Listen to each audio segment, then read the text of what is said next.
Salve galera, eu sou o Douglas. Beleza, Eduardo? E aí a gente esquece de vocês um pouquinho. Lembra que você estava me falando de Paulo Freire? Sim. Eu li pouco esse cara, mas eu ouvi muitas críticas dele quando falam que ele teve umas ideias tortas. Mas ele é um cara que ele é muito lido fora. Sim, Paulo Freire é. E aí, o nome já disse que é a pedagogia do oprimido, mas o que ele vai dizer de verdade nesse livro? Você tem uma parte de anotação nele, o que você basicamente as ideias que nós observamos, né, em Paulo Freire, é que existe uma chave hermenêutica, né, como a gente estava, para interpretar o pensamento dele. E eu acho que seja uma trilogia, que é a pedagogia do oprimido, daí você tem a pedagogia da autonomia e a pedagogia da esperança, que não está aqui, que praticamente é um desenvolvimento,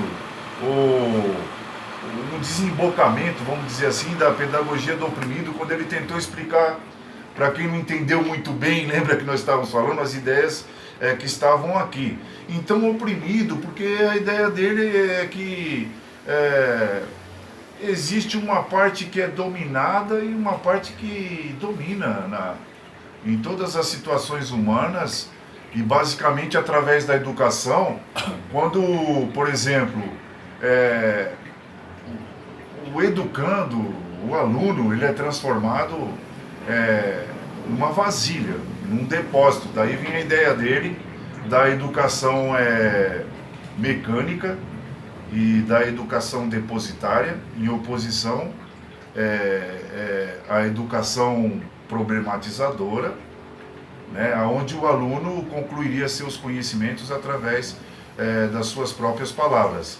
Então, uma das coisas que mais me chama a atenção, inclusive no livro que eu escrevi, depois de ter trabalhado o pensamento desse cara, quando eu tentei aproximar a pedagogia da libertação, que no caso está relacionada com a pedagogia do oprimido, e a teologia da libertação. Sim. Então, o que acontece? Enquanto ele alfabetizava, ele politizava. Sim. Acontecia tudo ao mesmo tempo, porque você ser alfabetizado só na letra é uma alfabetização funcional, sei lá, alguma coisa nesse nível. Porque eu vejo que hoje a gente aprende profissões. O sistema educacional, ele direciona você a ser um trabalhador. Tecnicista, né? Mas não pensante. Pensante. E isso eu não digo por parte do educador que está lá, porque ele tem um conteúdo de programa letivo, ele recebe e ele tem que fazer esse programa. Então. Mas eu acredito que Paulo Freire, ele é importante nessa vertente, que ele vai falar assim, não, você tem que pensar. Não que você não tenha que saber em que trabalhar, mas você tem que saber também pensar e questionar. Desde a alfabetização. Portanto, quando ele alfabetizava adultos, por exemplo, campesinos, né, pessoas camponesas aí, eu me lembro de um encontro que ele teve com essas pessoas, e daí aconteceu a pedagogia da pergunta, porque infelizmente o que aquelas pessoas pensavam? Que a causa delas serem camponesas, deles terem vivido a vida do avô e a vida do pai trabalhando na roça, era porque Deus queria. Isso é um pensamento da Idade Média ainda, né? Então ele conseguia alfabetizar as pessoas numa semana. Só que juntamente com a alfabetização, o que acontecia? A politização, a conscientização. É uma grande ideia que ele tem, que é a situação da conscientização, ou seja, quando a sua consciência está imersa, e quando na educação ela tem que ser imersa, né? Então é quase que aquilo que nós falávamos do autoconhecimento, de você se conhecer, de você se emergir de si mesmo, e de você se emergir das coisas e deixar de ser possuído. É quase que uma educação exorcista. Sim. Sai. Né? Sai desse corpo e sai você para fora. Sim, né? Mas é um sai intelectual, né? Não é um sai místico, essa coisa mitológica, que não tem nada a ver com outro mundo nessas igrejas, às vezes até sai mesmo, né, meu? Sim. Mas o que acontece? Ele acreditava que a maioria das pessoas são hospedeiras, ou seja, você está possuído, essas ideias não são não são suas. Alguém colocou na sua cabeça e você continua pensando assim, né? Porque não existe Então, outro caminho, né? Já que eu sou predestinado, por que eu vou mudar esse caminho? Então, aí é a coisa do determinismo, no qual ele não acreditava, porque uma das ideias mais fundamentais da pedagogia do Paulo Freire é da inconclusão. Ou seja, que nós somos seres inacabados, nós somos seres inconclusos. Portanto, quando ele começou a fazer perguntas para aquelas pessoas, quem é Deus, quem sou eu, porque eu sou doutor e vocês não, a coisa caminhou para um desfecho que ele perguntou para a plateia, que era de poucas pessoas naquele núcleo de alfabetização, quem é pai aqui? Todo mundo levantou a mão, né? Mas aí ele perguntou para alguém lá, quantos filhos você tem? A pessoa falou assim, 3.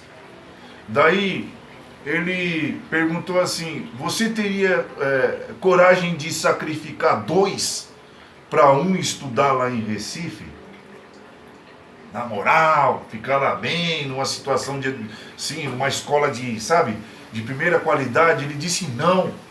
A pessoa respondeu não. Então ele disse para a plateia, como vocês poderiam pensar que Deus faça uma coisa dessa?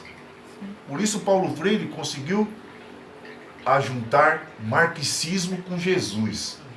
Ele conseguiu ir em Jesus, como disse ele, nas palafitas, mas a coisa se resolve com revolução.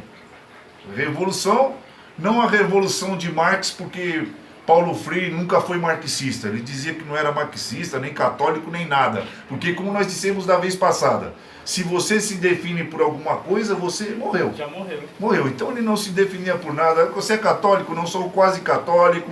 Você é marxista? Também não. Mas os caras têm ideias boas, ideias que convergem. E de repente nós possamos, como disse Karl Jaspers, que eu te falei sobre esse filósofo, ter uma verdade mais totalizante. Porque a verdade, ela está no tempo. Ela se limita ao tempo, se limita ao contexto de muitas situações. Ninguém pode dizer que é dono da verdade. Então ele acreditava na verdade que podia ser totalizada. Então você tem que pegar esse, pegar aquele, como nós estávamos falando, né? De repente você está fazendo uma análise de alguém, vai Lacan, vai Freud, vai Marilyn Klein, vai quem? Vai Jung, vai Winnicott. Vai, pô. Vai até como é que é o nome daquele lá que era... Ai, sumiu. Reich. Vai até Reich. Ah, pô, vai. E como eu disse pra você, vai, eu não quero nem saber de quem é.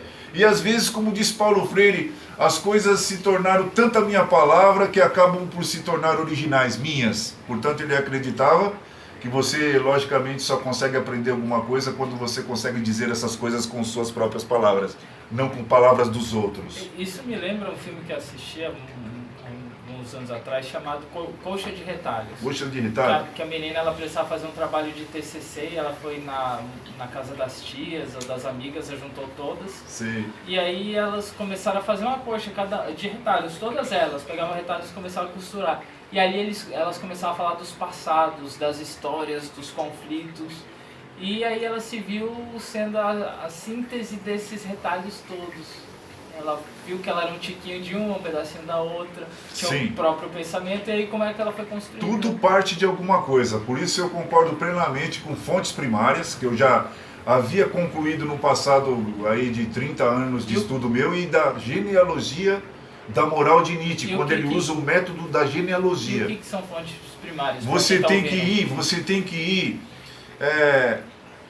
na origem, o máximo que você puder, de qualquer coisa. Exemplo, Paulo Freire, vê o que influenciou Paulo Freire. Porque ele tem um referencial teórico considerável. Ela é a bibliografia do cara, é saber Sim, o que ele leu. Você tem que ler esse cara e ler o referencial teórico dele para saber no que ele se baseou, mas que ele se tornou uma pessoa original, ele se tornou original. Então todos nós podemos ser originais, e muito embora a gente tenha aquela ideia filosófica que nesse mundo nada se cria, tudo se copia, eu diria mais, que nesse mundo nada se cria, tudo se transforma. E então, você está se transformando no quê? Rapaz, em mim mesmo. Quem sou eu? Quem é você? faça essa pergunta e curta, compartilhe e mande suas dúvidas aí que a gente está disposto a responder. Maior prazer conversar com você, Luiz. Obrigado por mais um bate-papo aí, mais uma síntese inacabada. Inacabada, porque a ideia da dialética é assim, tese, antítese e síntese, mas a síntese vira uma outra tese, para a qual ocorre uma outra antítese, e de repente nós partimos para outra síntese nessa vida. Amém? Amém. Até o próximo vídeo, valeu!